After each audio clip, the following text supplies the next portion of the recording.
Welcome to the Great Detectives of Old Time Radio. From Boise, Idaho, this is your host, Adam Graham.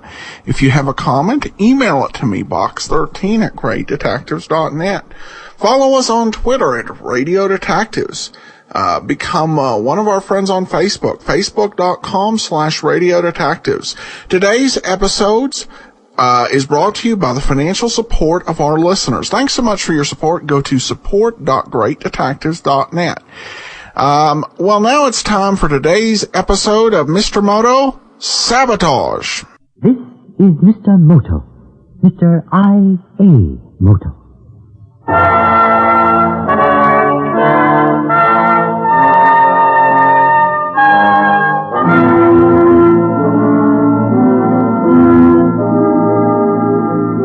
NBC presents the world's greatest international secret agent, Mr. I.A. Moto, the popular Japanese character created by Pulitzer Prize winner John P. Marquand. Through the struggle between ideologies, forces, and men, which wages throughout the world, Mr. Moto brings the subtlety of his Oriental ancestry, the strength of his American heritage. Tonight's story, one of Sabotage, involving Mr. Moto, Mr. I.A. Moto.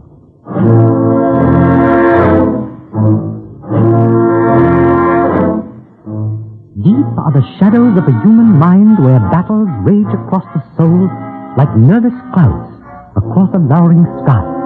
The end products of these battles are panic, conflict, and sometimes sabotage.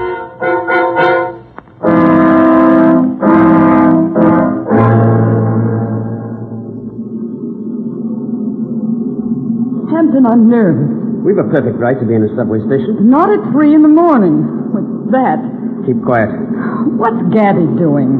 Taking care of the man in the change booth. He won't kill him. He might. What if someone on that train sees us? It's an express. It doesn't stop. Hampton, I'm afraid. Helen, hang on to yourself.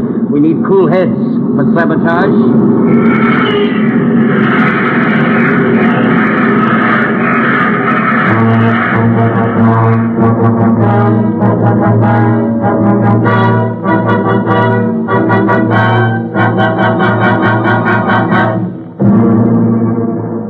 Sabotage is to be expected wherever there are top-secret projects and experiments. In 48 hours, one of the greatest inventions in modern warfare was to be tested in the Manhattan Research Foundation. I expected sabotage. I dreaded it. The failure or prevention of the zirconium test would be a national disaster. A disaster of such magnitude that to contemplate it brought me face to face with panic. I tried to explain my fear to Dr. Benjamin Andrews in his office. Look, Mr. Moto, I've been head of the Manhattan Research Foundation for 6 years. I know that, Dr. Andrews. And never once in all that time has there been the slightest suspicion of sabotage.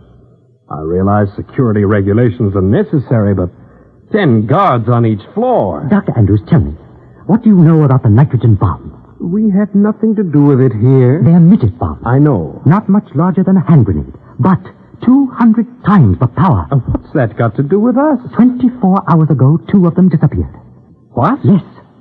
How? They were stolen from the Fair Springs Proving Ground. Doesn't that suggest anything to you? Well, internationally speaking, the midget nitrogen bomb is an open book. Quite, but a perfect weapon for sabotaging Operation Zirconium. You think that's why they were stolen? I do, and frankly, it terrifies me. But, Moto, there are 2 guards on every door of this building, 24 hours a day. We observe every possible security measure. I feel that Operation Zirconium is in danger. Until the test is over, you must observe a few more. Yes. Excuse me, Dr. Andrews, but Mr. Hampton would like to know if you're going to the meeting with Dr. Brunner. Oh, I forgot. Miss Cotter, this is Mr. Moto. Mr. I.A. Moto. How do you do? Miss Cotter? Mr. Moto is going to be with us until the zirconium test is completed. Is anything wrong, Dr. Andrews? Oh, no. We're just taking some extra precautions. Miss Cotter's my confidential secretary, Mr. Moto. If you want any letters done or anything like that, she'll be glad to help you. Of course, Mr. Moto. Thank you very, very much, Miss Cotter. Oh, tell Hampton to go to the meeting without me, won't you? I'll come up as soon as I can. Yes, sir. Let me know if there's anything I can do for you, Mr. Moto. Thank you, I will. All right. What next? Next, you show me Operation Zirconium.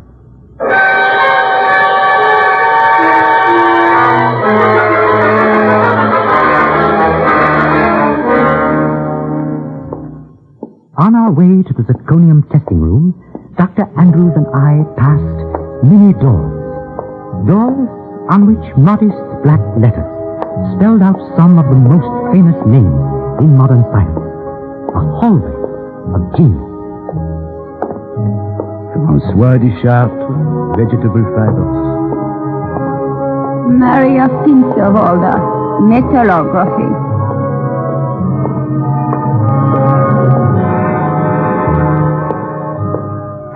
Perhauer, renowned authority on the heat treatment of nickel. Johansen, Grant, Benedetti, a scientific hall of fame. Then, at last, the hallway narrowed and we approached the entrance to the zirconium testing room. A gleaming door of solid steel barred our progress. Dr. Andrews spoke to a guard who pressed a button. That door is 2 inches thick and weighs 4 tons. It should be adequate. It is. Go ahead, Mr. Moto. Thank you. All right, guard. Will you close it, please? There's a guard on that door 24 hours a day. The door is solid steel. A mouse couldn't get into this room. I am not worried about the mice, Dr. Andrews. Oh.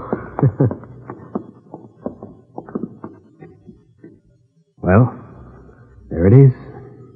It is beyond description. Beautiful, isn't it? Tell me about it. Well, zirconium is one of the greatest metals yet developed. Malleable, ductile, it resists heat up to incredible temperatures. How high? We tested it with a torch, which burns fluorine and hydrogen. The fluorine burns at something around 9,000 degrees Fahrenheit. But, Dr. Andrews, that is nearly the temperature of the surface of the sun. It's so hot we can't even measure it. At 2,500 degrees, steel becomes white hot. At 9,000, it runs like maple syrup. In the fluorine-hydrogen torch, zirconium bent a little, but retained its basic hardness.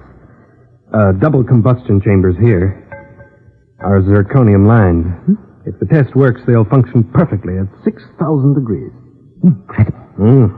With that engine, jet planes can fly 2,000 miles an hour. Can't you imagine, Dr. Andrews, the importance of that engine to enemy agents? Well, everything we do here is important to enemy agents. And the engine will be tested the day after tomorrow? Yes. What time is the test? 10 at night. How many will be present?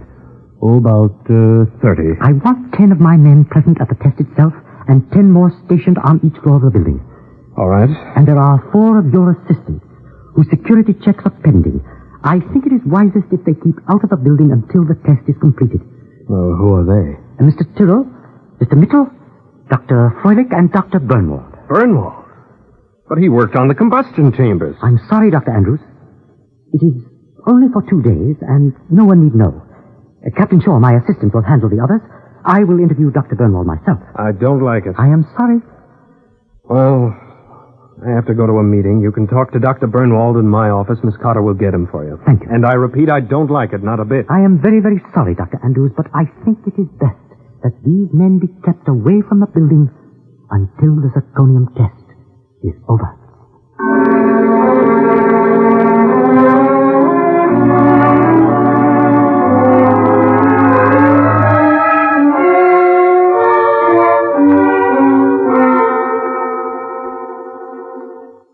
Hampton, it's the truth. Moto knows about the nitrogen bomb. Helen, he couldn't. But he does. I listened at the door. I heard him tell Dr. Andrews. What did Andrews say? He's fed up with these security regulations, but he knows they're necessary. Did he mention me? No, why should he? It wouldn't take too much digging to find out I'm not the real Hampton. Don't you ever get tired of it? What do you mean? You're such a fanatic. A fanatic? Oh, I'm just so sick of lying and stealing and spying. I'm sick of the party. You make a remark like that once more, and All right, I'm sorry. I didn't mean it. We're dedicated, both of us. Remember that. Yes. We're part of the greatest thing that's ever happened. A revolution that will not only make it Don't talk possible... so loud. And don't preach. I'm just tired, that's all. Where are Moto and Andrews now? They went up to the testing room. How did Moto get into the picture? Andrews sent for him? I don't know. Makes me nervous. Think the subways occurred to them? I doubt it. Well, 48 hours. Yes. They won't change the time of the test. No, too many people have been asked. And with tonight and tomorrow night. Yes. We'll set it up tonight, off tomorrow night. Would be safer if we could do it in one trip, but we can't. Bombs have to be directly under the building to be sure that they... Be careful, somebody's coming. Dr. Andrews said he'd get to the meeting as soon as he could, Dr. Hampton. Excuse me, Miss Cotter, but I wonder if you would do something for me. Of course, Mr. Moto. This is Mr. Hampton, Mr. Moto. How do you do? Mr. Hampton's been working on zirconium in England, Mr. Moto. Oh, really? And when did you come over?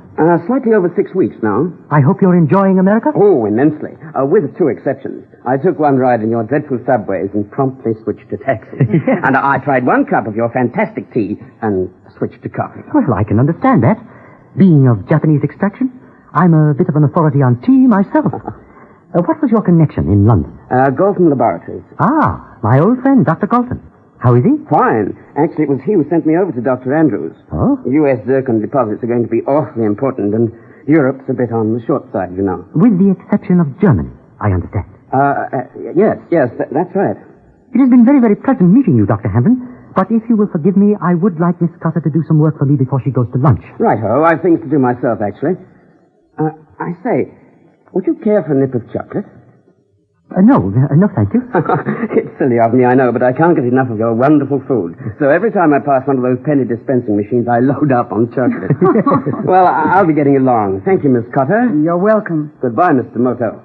Awfully nice to have met you. Goodbye, Mr. Hampton. Miss Cotter, will you send a cable for me?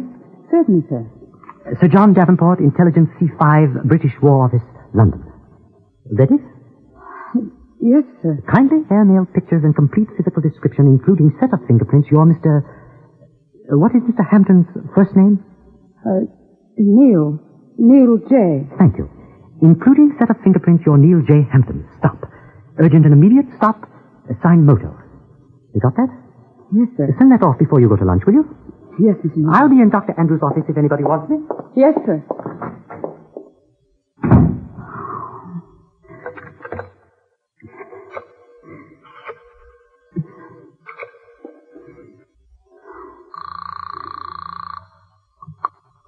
Hello, Hampton here. Hampton, have you a lunch date? Yes, why? Well, break it. Send for Gabby. We'll all 3 meet in your apartment at 12:30. Anything wrong? Yes, 12:30 at the apartment. Right.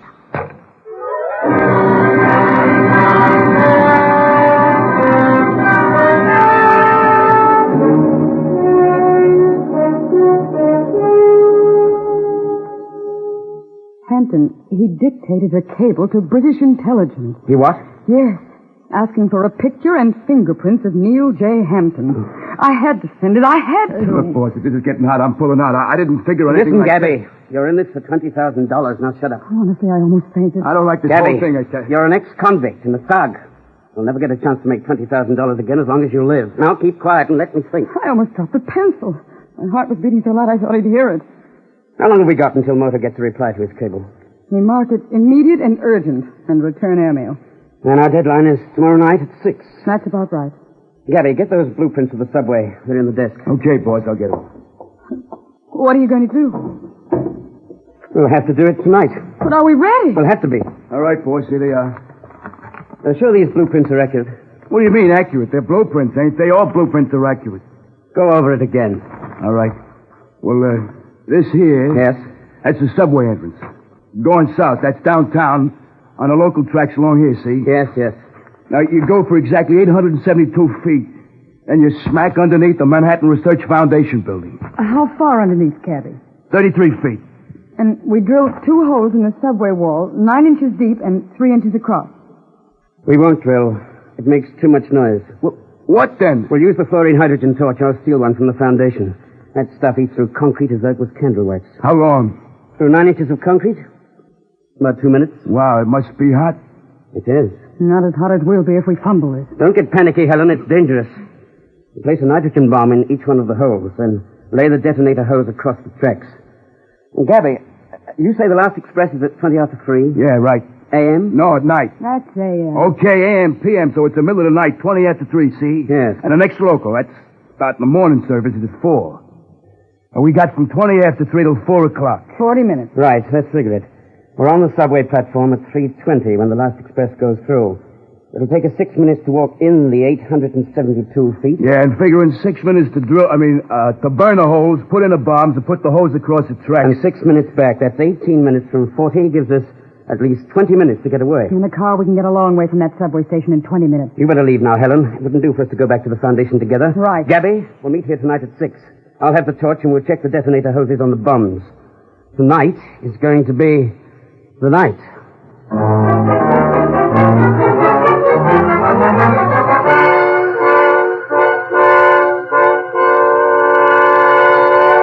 Mr. Moto, what do you mean? Just what I say, Dr. Andrews. You mean you actually cabled British intelligence to check up on Hampton? Yes, I asked for fingerprints and a photograph. Since I'm in charge here, I presume I may ask why. I think he is an imposter. You think what? We were talking about zircon deposits in Europe. I said there were some in Germany. It startled him. Then he agreed there were. Actually, there are not. Actually, there are so. What? I don't wonder it startled him. It's been kept very hush-hush. I've been very foolish. Oh. Is everyone who knows more than you about zirconium to be under suspicion? Perhaps you'd be interested in knowing that in 1940 I donated a $100 check to an Aid to Russia fund. It was at a dinner at the Waldorf. If I remember rightly, I borrowed a pen from the chairman of the New York City Council to make out the check. He was at the dinner, too, so were 800 others. If I have embarrassed you, I am very, very sorry, Doctor. Embarrassed me? You've insulted one of the outstanding physicists in the world. If I am wrong, no one need know I sent the cable except you. Hampton's credentials were carefully checked before he was admitted to this country, and before the Galton Laboratory hired him away from Oxford University. Oh, good night, Mr. Moto.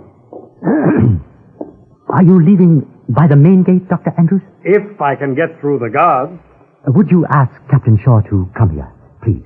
Oh, I will. And try not to break up my entire organization.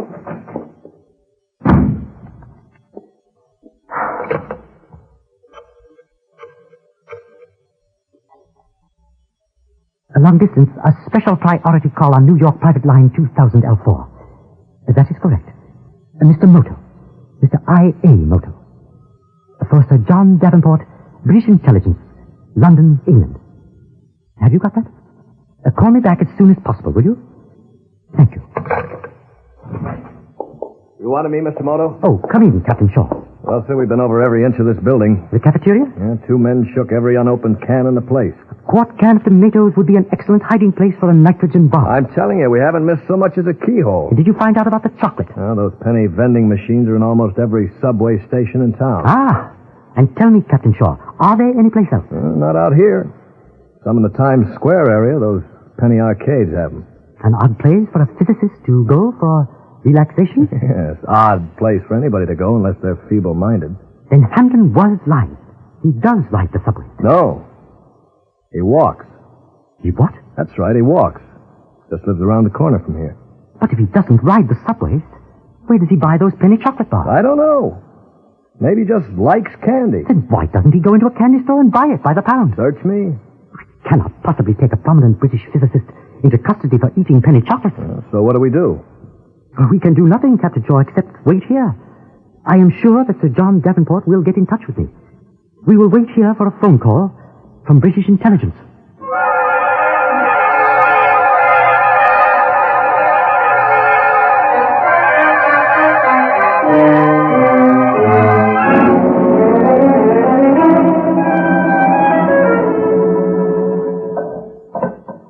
The detonator hose here, Gabby, and hold the bomb still. These pliers are too big. It's like fixing a watch with a crowbar. Liable to go off and blow his Helen, there's tweezers on that table by the window. Get them, will you? All right. Try it, Gabby. No, it's still loose. If that vent isn't absolutely airtight, the bombs won't go off. Hampton, Dad! What is it? Come here, quick! Look, down there, getting out of that car. Andrews. But how? How? Gabby, quick. Get the stuff into the bedroom. Hurry. Yeah, sure. Torch, Helen. No, on the chair. Hurry. I knew something would go wrong. I knew Shut it. up and don't panic. The pliers, Gabby. There. Yeah, I got him. Take the hose, Helen. All right. And those glasses. Yes. The whiskey glasses, Helen. Use your head. There's 3 of them, and hurry. Anything else? The hammer, Gabby, on the floor by the couch. Okay, I got it. In the bedroom. Not a sound. Hurry. Be careful, Hampton. You need help, you yell. In the bedroom, quick. Not a sound. Coming. Why, Dr. Andrews, how very nice. Please come in. Oh, thank you, Hampton. Sit down, won't you? No, I can't stay a moment. I've come to make an apology. An apology? I want to be the first to tell you so that you'd understand. Oh, please sit down, Dr. Andrews. Yes, thank you. Hampton, I'm really terribly embarrassed, but through absolutely no fault of mine, there's been a cable sent to British intelligence. It's one of those unfortunate incidents that... A cable? What sort of cable? Hampton. Dr. Andrews, what is it? What is that? What? My dear chap, are you ill? There, on the floor. No, it can't be. Oh, no. A chap was in fixing my air conditioner in the bedroom. He must have dropped it. Let me see it. Really, old boy, it's nothing. Let me see it. Dr. Andrews, I assure you that... It's a vent from a fluorine hydrogen torch. Isn't it? No. Then let me see it. No. Hampton! Keep still, Andrews.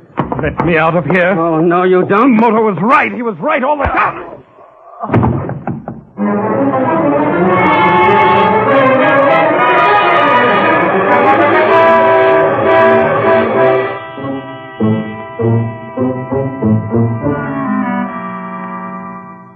Mr. Moto, we're going to wait all night for that call from British intelligence. It's almost 3 in the morning. Captain Shaw, I have the strangest feeling. A premonition of disaster. All right, but we've done everything we can. Hello? Yes? British intelligence. Oh? Hello? Yes, Sir John. When? An hour ago. Please, don't apologize. You had no reason to suspect. Yes. Thank you, Sir John. I must hurry. Goodbye. What? Hampton is an imposter. What'd they say? Have you Hampton's address? Yeah, around the corner. Quickly, Captain Shaw. We haven't a moment to lose. The real Hampton was found an hour ago in an abandoned well on his estate in Hampshire. Murdered.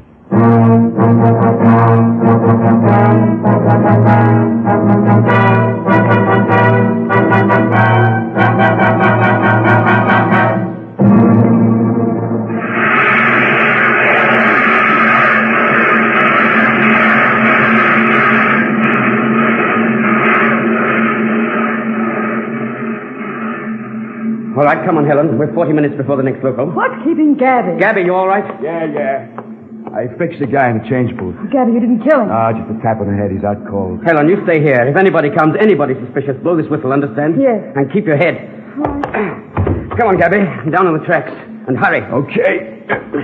Keep your eyes open, Helen. I will. Into the tunnel, Gabby. 40 minutes isn't any too long.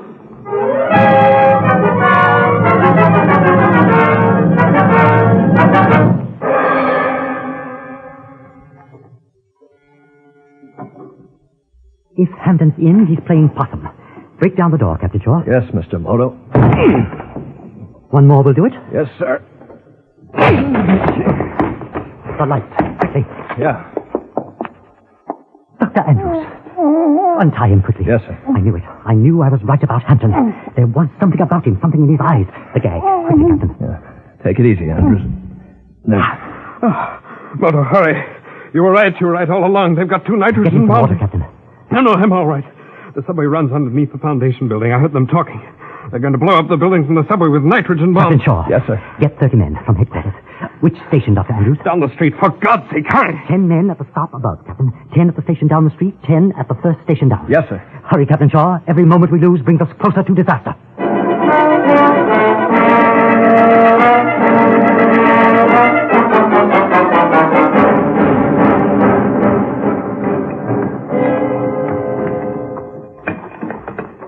Tighter, Gabby. Yeah, okay. The bombs won't explode unless the detonator hose is airtight. I tell you, we won't make it. We've been in here 20 minutes now. That one's ready. Now the other. Boss, we won't make it, I'm telling you. Shut up. Hold the flashlight steady. Listen. Train? There's a junction 3 stations down. It's not coming this way. Hold the flashlight lower. We can't fix both bombs. We ain't got the time. I tell you there's a junction 3 stations down. Now shut up. There won't be a train on this track for 20 minutes. One bomb is set. Hold the flashlight while I tighten the other. We won't get far enough away. We'll be out of here in 10 minutes. That gives us 10 to get away. Give me the hammer. Put it on the track. What? On the tracks, the hose connection. Right. Now hold it steady. One more. Hey, that is the local. Something's gone wrong. One more. Are you crazy? One more will do it. Hey, that train's coming. Look. It's not. One more. But I can see it. We can't make it. We can. We'll be blown to bits. Pull those connections out. Pull them out, you hear me? The train's coming. We can't make it. We'll be blown to bits. It can't be the local. Pull those connections. No. We'll be blown to bits. Pull those connections. We'll pull them up. All right. Come on. Now, the other, hurry. There's a safety net down the tracks to the side of the wall. Come on, pull the other one. Got it. Never mind the stupid. Come on. Come on, Ed. Run. Gabby, help me. I fell. I caught my foot. Help me.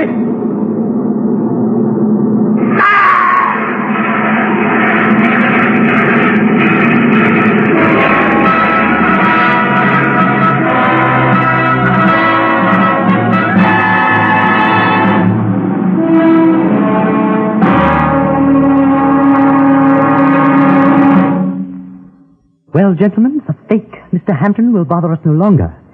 There was very little of him left. He was insane. A communist fanatic, Dr. Andrews, dedicated to a cause. So was Miss Cotter. Gabby was in it purely for money, an ex-convict. They'll probably get 20 years. The real hero was the driver of that empty subway train. No, Captain Shaw. The bombs couldn't possibly have been ready. Setting an air hose detonator on the nitrogen bomb by hand is a difficult job. I knew it could not possibly be done in less than 40 minutes. The transit people were very cooperative. They did not allow the local to stop at a single station. It was almost 20 minutes early. I knew they would still be in the subway tunnel, and that they would hardly allow themselves to be blown up. Mr. Moto, I'm sorry I wasn't more cooperative. You acted as you thought best, Dr. Andrews. Well, it's just that I hate witch hunts. Yes, I hate them too, Dr. Andrews. Hate to see an innocent person unjustly accused. On the other hand... Yes, Mr. Moto? The price of freedom is eternal vigilance.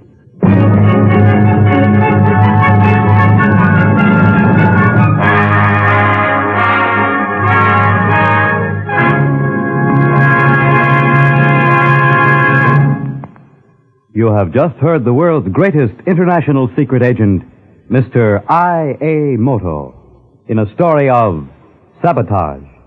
James Monks starred as Mr. Moto. The script was written and directed by Harry W. Junkin, produced by Carol Irwin. Others in the cast were Hadley Rainey, Ross Martin, Rita Lynn, Bernard Grant, and Lyle Sudrow. The music was transcribed. This is Fred Collins speaking, and here with a preview of next week's story is Mr. I.A. Moto. Thank you. Next week, a story of the eternal city. A story of the ancient dead and the fearful living. An escape from the catacombs of Rome. And now, may you sleep in grace and wisdom, and arise to greet the dawn renewed and strengthened. Confident in the words of the poet that the spirit of the worm beneath the sod in love and worship blends itself with God. Good night.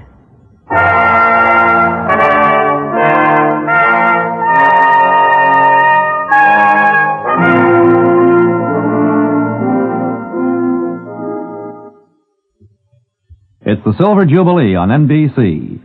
Tomorrow morning and every weekday morning, Monday through Friday, NBC invites you to hear the very best in morning radio entertainment. Tommy Bartlett on Welcome Travelers, Double or Nothing with Walter O'Keefe, and Break the Bank with Bud Collier. There's also The Jack Burt Show and Dial Dave Garroway. Yes, Monday through Friday for the best in morning radio, it's NBC. Phil Baker invites you to join the $64 question next on NBC. Welcome back. Well, another episode of Mr. Moto. with a pretty clever way to go ahead and prevent the sabotage. The death of the fake scientist wasn't the intent of the plan, only its result. Overall, a pretty good drama. Well, now we turn to listener comments and feedback, and we have this from Joel, who writes in, as a kid during the Cold War, I developed a fear of the communists that rivaled my perception of the Nazis. Listening to the episode The Victim, I relived the propaganda that created these feelings. These are vivid and terrifying versions of the Manchurian Candidate. Considering what has been revealed about U.S. programs of drug use, LSD experiments, torture during that period, I have to wonder how innocent we were and how much of the anti-Soviet fear was a product of the propaganda machine. Mr. Moto is the most powerful of the raft of the anti-communist dramas I heard as a 10-year-old in 1950. Thank you for taking me back. Well, Joel, your email reminds me a bit of the quote by Maxwell Smart from an episode of Get Smart in the 60s. We have to shoot and kill and destroy. We represent everything that's wholesome and good in the world. That said, we really, with the Soviets and the communists in China, we're dealing with some pretty bad regimes. Between Stalin and Mao, there were more than 100 million deaths. And when you take a look at a lot of the communist propaganda of the time, you see it was very aggressive and international in its approach. So there wasn't a fear of nothing. But at the same time, there were indeed a lot of false accusations of communist activity, and that was seen with things like the Red Channel books, which labeled a lot of people in Hollywood as communist unjustly. And really, in a way, in this episode of Mr. Moto, I found it kind of interesting with the way it ended. Mr. Moto trying to balance the need for security with the desire to avoid any sort of witch hunts, because clearly the director of that institute was taking that view of Mr. Moto, that he was here to attempt some sort of witch hunt. I did like the little twist they had in there where Mr. Moto was suspicious of the guy, but it turns out that what aroused his suspicion, or at least one of the things, was actually wrong. That I thought was a pretty fun twist in the script. Well, we will be back next week with another episode of Mr. Moto. Join us tomorrow for yours truly, Johnny Dollar. In the meanwhile, your comments to Box13 at GreatDetectives.net. Follow us on Twitter at Radio Detectives and become one of our friends on Facebook, Facebook.com/Radio Detectives. From Boise, Idaho, this is your host, Adam Graham, signing off.